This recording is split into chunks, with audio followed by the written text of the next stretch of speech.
सोचिए, आप सुबह उठते हैं और आपको याद आता है कि कल आपने अपने सबसे अच्छे दोस्त से झगड़ा किया था।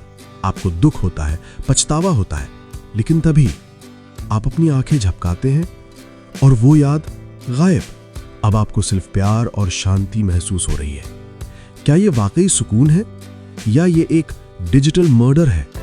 आज हम जिस दुनिया में हैं वहां हम डिलीट बटन से डरते हैं, लेकिन लेना वॉस की किताब द क्वाइट आर्काइव एक ऐसे भविष्य की बात करती है जहां डिलीट बटन आपकी फाइलों पर नहीं, आपकी रूह पर चलाया जाता है। आज की कहानी किसी मसीहा या जंग की नहीं है। ये कहानी है उस सन्नाटे की जो आपको धीरे धीरे खत्म कर रहा है। चलिए आर्काइव के अंदर चलते हैं। ये दुनिया बहुत खूबसूरत है। कोई दंगा नहीं, कोई डिप्रेशन नहीं। यहाँ की सरकार ने एक सिस्टम बनाया है, दी आर्काइव। इनका वादा बड़ा सरल है, अपना दर्द हमें दे दो और सुकून हमसे ले लो। आपका ब्रेकअप हुआ, आर्काइव को दे दो। किसी अपने की मौत का सदमा, उसे भी आर्काइव को दे दो। लोग लाइनों में लगकर अपनी यादें डोनेट कर रहे हैं, लेकिन यादों को सुरक्षित रखने और यादों को मिटाने के बीच एक बहुत बारीक लकीर होती है, और इसी लकीर पर खड़ी है हमारी कहानी की मुख्य किरदार। मिलिए आइरिस काल्डर से। आइरिस कोई बागी नहीं है, वो आर्काइव की एक वफादार कर्मचारी है, एक मेमोरी इंडेक्सर। उसका काम इंसानी जज्बातों को फाइलों में कैद करना। वो एक याद देखती है, उस पर टैग लगाती है, दुख, डर, अपराध बोध, और उसे एक डिजिटल डिब्बे में बंद कर देती है। आइरिस को यह काम पसंद है। क्यों? क्योंकि आइरिस के पास अपनी कोई याद नहीं है। उसका बीता हुआ कल एक कोरे कागज की तरह सफेद है।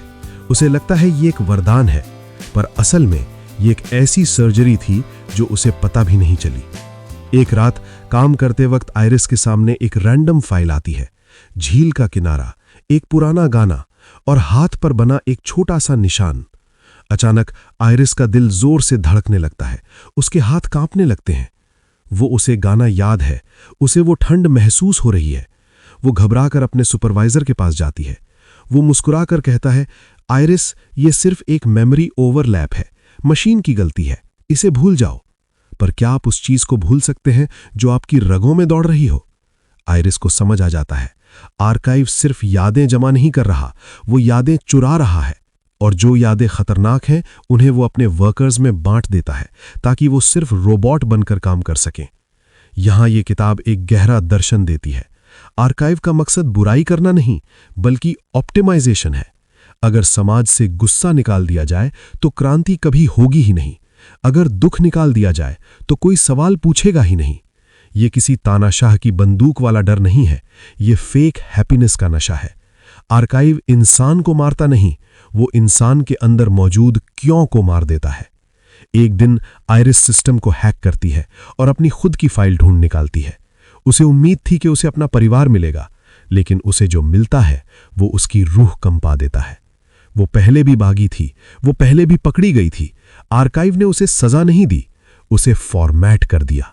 उसकी पहचान, उसका प्यार, उसका गुस्सा सब मिटाकर उसे वहीं नौकरी पर रख दिया गया जहां उसकी अपनी ही यादें कैद थीं। सोचिए, आप उसी जेल के संतरी बन गए हैं जहां आपकी आत्मा कैद है। लेना वॉस यहां एक गहरा सवाल करती हैं। अगर हम अपनी गलतियों और अपने दर्द को मिटा दें तो क्या हम इंसान बचेंगे? दर्द बुरा है, लेकिन दर्द ही हमें सिखाता है। गम कड़वा है, लेकिन गम ही प्यार की असली कीमत बताता है। एनेस्थीसिया की जिंदगी जिंदगी नहीं होती, वो सिर्फ एक लंबी नींद होती है। आइरिस कोई बम नहीं फोड़ती, वो कुछ और ही करती है। वो आर्काइव के गेट खोल देती है, लेकिन डेटा के लिए नहीं, जज्बातों के लिए। पूरे शहर में एक साथ लाखों लोगों को अपना पुराना दर्द वापस मिलता है। अचानक हर तरफ शोर, रोने की आवाजें और चिल्लाहटें गूंज उठती हैं। लोग सड़कों पर गिरकर रोने लगते हैं। सालों का दबा हुआ सदमा एक साथ बाहर आता है। सिस्टम के लिए यह तबाही है, लेकिन आइरिस के लिए यह पहली बार है जब यह शहर वाकई जिंदा हुआ है। द क्वाइट आर्काइव सिर्फ भविष्य की कहानी नहीं, आज हमारे एल्गोरिदम तय कर रहे हैं कि हम क्या देखें। सोशल मीडिया तय कर रहा है कि हम कैसे दिखें, और हम अपने बुरे पलों को इंस्टाग्राम फिल्टर्स के पीछे छुपा रहे हैं। हम सब अपना अपना आर्काइव बना रहे हैं। याद रखिएगा, जिस दिन आपने दर्द महसूस करना छोड़ दिया, उस दिन आपने इंसान होना छोड़ दिया। अगली बार जब आपको दुख हो तो उसे मिटाइए मत, उसे महसूस कीजिए, क्योंकि वही सबूत है कि आप अभी आर्काइव नहीं हुए हैं।